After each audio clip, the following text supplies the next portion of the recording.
I'm Leon Todd for G66. Welcome to another Tuesday Tone Tip. Today's video is all about the mighty Megatap delay in the Axe FX 3, and I want to demonstrate 3 of my favorite effect types in the Megatap block and the tweaks that I make to get even more out of them. Before we get started, I've got my old Strat plugged straight into the Axe FX 3 double verb vibrato amp model at stock settings with my go-to LT TV Mix 7 cabinet IR, linked in the video description if you want to try as well. Let's hear it.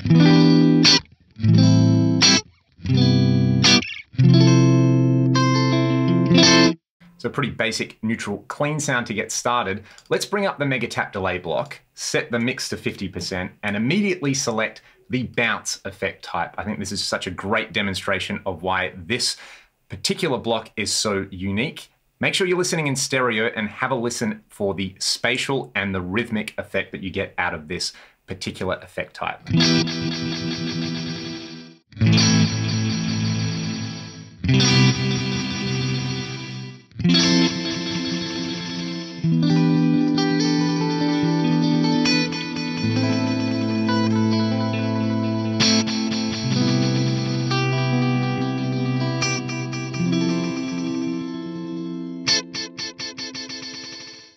So not only is the delay panning left to right, the echoes are getting closer together. And if we take a look at the tap control page, we have a very good visual example of why that's happening. We also have a few parameters we can tweak to change this. For example, rather than have the overall volume of the echoes decrease, I could select increasing for the amplitude, and the echoes are now going to get louder, kind of the opposite of what a traditional delay block does.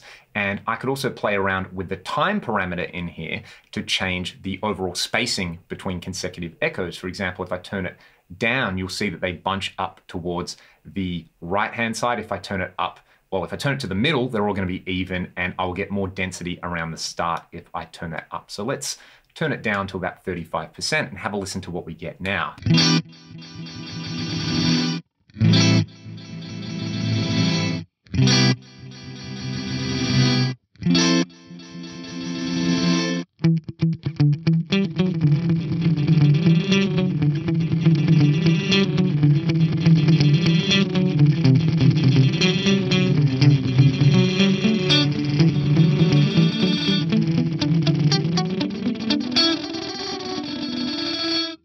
Furthermore, I really like this new sigmoid shape in here for the time parameter, which will let us either bunch up the echoes towards the start and the end or towards the middle. This one's, again, just really interesting, and it's filled with character.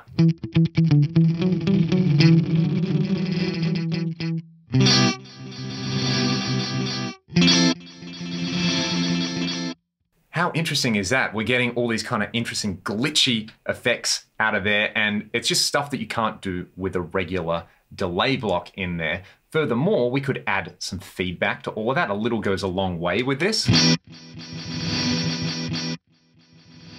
As I said, a little goes a long way there because there's so many echoes in there. Or we could, of course, play around with the number of taps. If I increase the number of taps right up towards 50, I mean, we can get up to 128. It's basically just going to get denser and denser and start to sound more like a reverb style effect. Or if you go all the way up to 128, then it just gets super smooth. And this kind of reminds me of one of the non-linear reverbs in my old Roland DEP5 rack effect unit.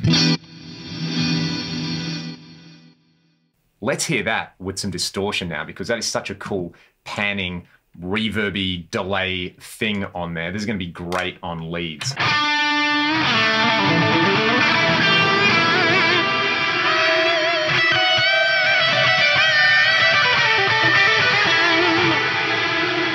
Unbelievable. Again, a totally unique effect in this Megatap delay block. Let's go for something a little bit more traditional for the next type though, and it's the gated reverb effect type on here, which you can see is using 100 taps. We're using the sigmoid shape and a little bit of randomization on the time and amplitude on here. I think this is great on clean sounds. It's really good on dirty rhythm guitars as well because it will thicken up your guitar tone, but because it's gated and the tails are chopped off, you're not going to end up kind of washing out the entire mix. So what I'm going to do here is turn the mix down to about 40% because I've got a bunch of distortion on here. Just have a listen to how nice and thick this sounds.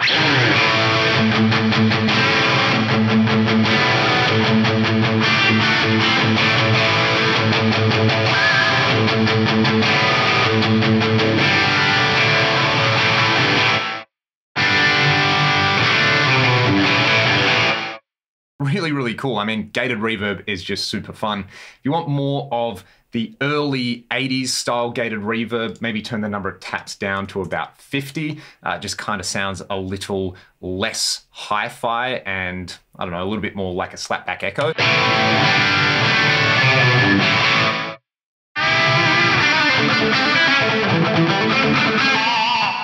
There's more of that kind of metallic sound in there, but I like it, again, with the taps all the way up, just because it's going to be a bit smoother. And I like setting the low cut to around 100 on this one. We get this.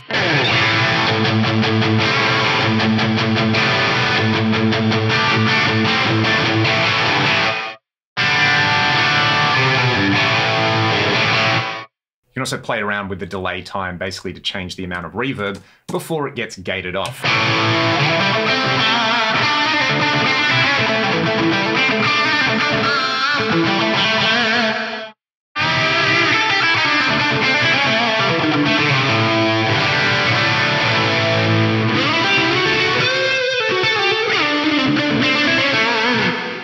And you can see I've set this super wet. I might actually go for maybe 30% or 25% in a more kind of conventional vanilla guitar tone, but we don't have those giant reverb tails washing everything out. Furthermore, you could of course add some feedback to that. You could add some diffusion to smear it out even more, and you can play around again with the amount of randomization on there to make it a little bit more predictable. You can also add pre-delay in here. Let's do like 200 milliseconds of pre-delay with our gated reverb. So you'll hear, you play a chord, 200 milliseconds, then you'll get the reverb effect, then it'll chop off. Super unique.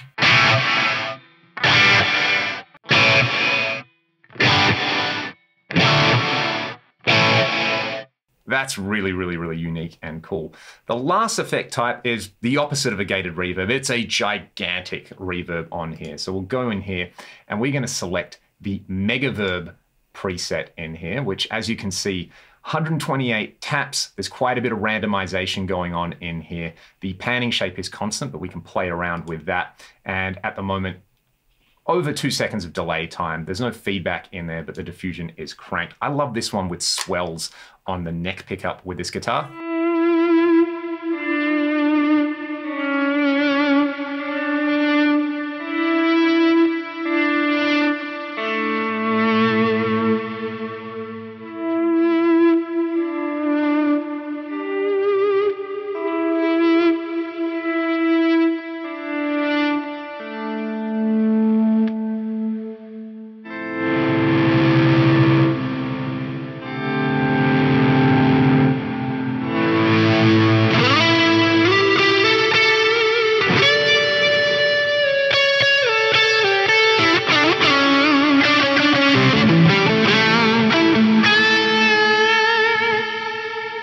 Let's go back to a clean sound on this one, and I'm going to go to the tap control and set the shape, so this is the panning shape on here, to sine, so it's going to go left to right. I'm actually going to play you all out with this particular example. Let me know if you have any further questions about the Megatap delay block, or if you have requests for future Tuesday tone tips. As always, thanks for watching.